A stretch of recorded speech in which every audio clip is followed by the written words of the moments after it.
मी सर्वप्रथम नारेगावमध्ये राहणारे जे लोक आहे त्यांना धन्यवाद देतो की त्यांनी कुठल्याही प्रकारचा विरोध न करता जे पोलिसांनी महानगरपालिकांनी जे कारवाई केलेली आहे त्याला शांतिपूर्ण रीतीने त्यांनी ते होऊ दिले। मी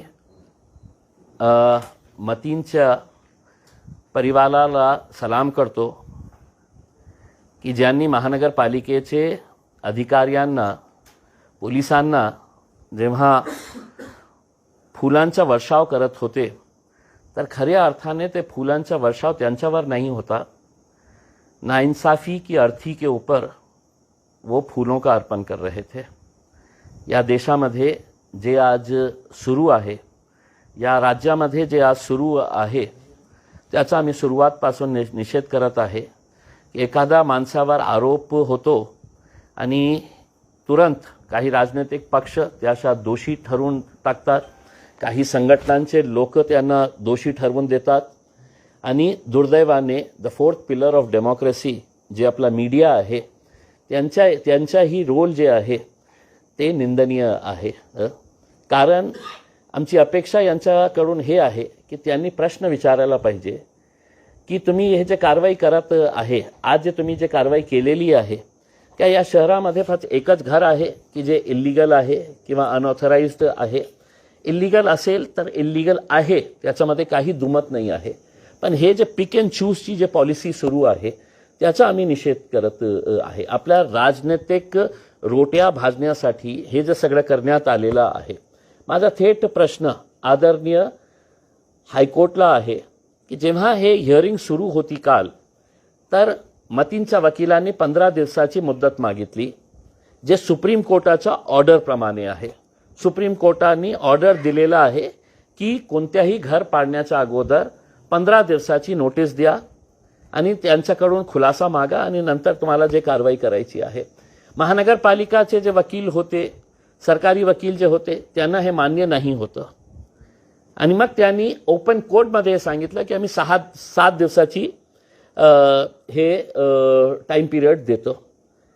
आता 24 तासही नाही संपले त्याच्यासाठी काय इतकी घाई होती की रात्री 4 वाजता पोलिसांना सिक्युरिटी फोर्सेसना पाचारण करण्यात आलं होतं। 5:30-6 वाजता अर्ली इन द मॉर्निंग हे सगळं सुरू हे घर पाडण्याची प्रक्रिया। काय नॅशनल सिक्युरिटी होती? काय नॅशनल थ्रेट होता की नाही आपल्याला आजच्या आज 24 तासाच्या आत हे पाडायचं आहे? मग महानगरपालिकामध्ये काही नियम आहे का नाही आहे? जेव्हा मतींच्या घरावर दुपारी 12 वाजता नोटीस लावण्यात आली की 24 तासाचा समय तुम्हाला देण्यात येत आहे, तुम्ही तुमचे पेपर सादर करा, तुम्ही तुमचा खुलासा द्या, मग काही तासानंतरही तुम्ही 24 तासही होऊ दिले नाही आणि त्याच्यावर कारवाई केलेली आहे। आम्ही स्वतः जाऊन मी त्यांच्या परिवाराला भेटलं, त्या एरियातले सगळे लोकांना भेटलं आणि मी त्यांना एकच गोष्ट सांगितलं की मतींवर आरोप सिद्ध झालेले नाही आहे। कोण सिद्ध करणार हे? हे काही राजनैतिक पक्षाचे नेते नाही करणार, काही संघटनांचे नेते नाही करणार, मीडिया नाही करणार। दुर्दैवाने हे तिघं मिळून कलेक्टिव्हली एका माणसावर आरोप होतो आणि त्याच्यावर इमिजिएट तुरंत त्याला दोषी ठरवण्याचा जे प्रकार सुरू आहे त्याचा आम्ही निषेध करतो। म्हणून आम्ही त्यांच्या परिवाराला जेव्हा भेटलं तर आम्ही त्यांना एकच गोष्ट सांगितलं की आपको घबराने की जरूरत नहीं है। मतींना काही चूक केली असेल तर एका इंडिव्हिज्युअलनी केलेली आहे। त्या घरामध्ये राहणारा त्याचा वयोवृद्ध आई, त्याचा वयोवृद्ध पिता आजारी आहे, लहान मुलं, त्याची बायको, त्यांचा काय दोष आहे? आणि जेव्हा मी हे बोलतो तर मी एकटा असा बोलतो असा नाही आहे। हे माझ्या हातात जे आहे सुप्रीम कोर्टाचे चीफ जस्टिस RS गवई 2024चं जजमेंट आहे, जेव्हा हायकोर्ट सुप्रीम कोर्टाने उत्तर प्रदेशमध्ये जे कल्चर सुरू होता JCB लावून घडे पाडण्याचा, काही निर्णय येण्याच्या अगोदरच कुणाच्यावर आरोप झाला की JCB घेऊन जायचं आणि त्याचं घर पाडायचं। मग जस्टिस गवाईने आपल्या या जजमेंटमध्ये हे जजमेंट आहे writ petition criminal number 162 of 2022, writ petition civil number 328 of 2022. त्याचं जजमेंट 2024ला RS गवई चीफ जस्टिस यांनी जेव्हा दिलं तर त्यांनी या जजमेंटची सुरुवात एका कविताच्या ओळीने केली. ते कविता प्रदीप ने लिहिलेली आहे. त्याच्या 4 ओळी मी आपल्याला त्याच्या जजमेंटची सुरुवात त्यांनी असं केले होते. अपना घर हो, अपना आंगन हो, इस ख्वाब में हर कोई जीता है, इंसान के दिल की ये चाहत है कि एक घर का सपना कभी न छूटे. आणि त्याच्या नंतर त्यांनी जे 2 पॅराग्राफ लिहिलेले आहे ते या देशामध्ये राहणारे ते हायकोर्टाच्या जजेसलाही हे मान्य आहे का नाही आहे, लोअर कोर्टच्या जजेसलाही मान्य आहे का नाही आहे, ॲडमिनिस्ट्रेशन आणि पोलिसलाही मान्य आहे का नाही आहे.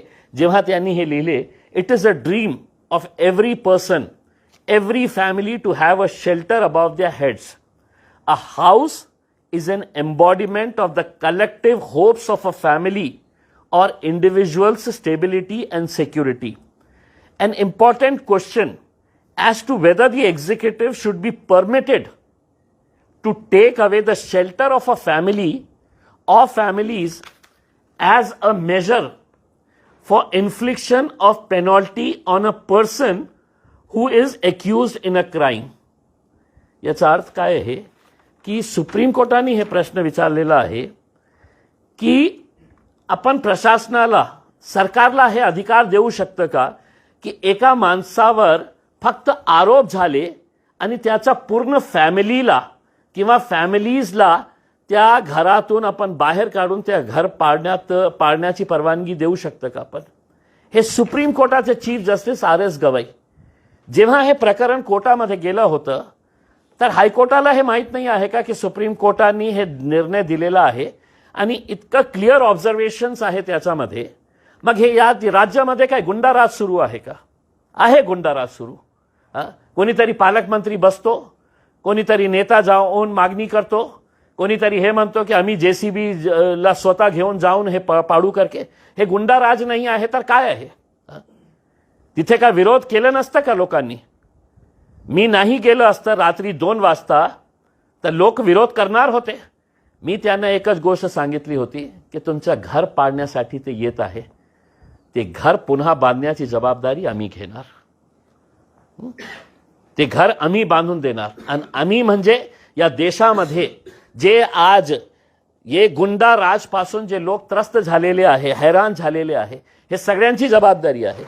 लोकांनी कॉन्ट्रीब्यूट करेल, आम्ही कॉन्ट्रीब्यूट करणार, आम्ही स्वतः कॉन्ट्रीब्यूट करणार आहे. ज्यांच्याकडे 10 रुपये आहे तर 10 रुपये कॉन्ट्रीब्यूट करतील.